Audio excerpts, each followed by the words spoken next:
ويسألونك عن المحيض قل هو أذى فاعتزلوا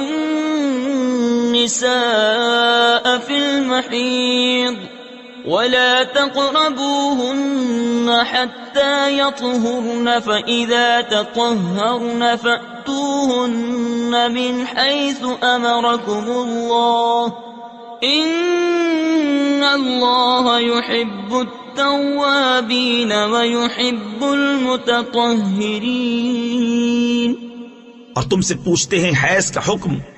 تم فرماؤ وہ ناپاکی ہے تو عورتوں سے الگ رہو حیض کے دنوں اور ان سے نزدیکی نہ کرو جب تک پاک نہ ہو لیں، پھر جب پاک ہو جائیں تو ان کے پاس جاؤ جہاں سے تمہیں اللہ نے حکم دیا، بے شک اللہ پسند رکھتا ہے بہت توبہ کرنے والوں کو اور پسند رکھتا ہے ستھروں کو۔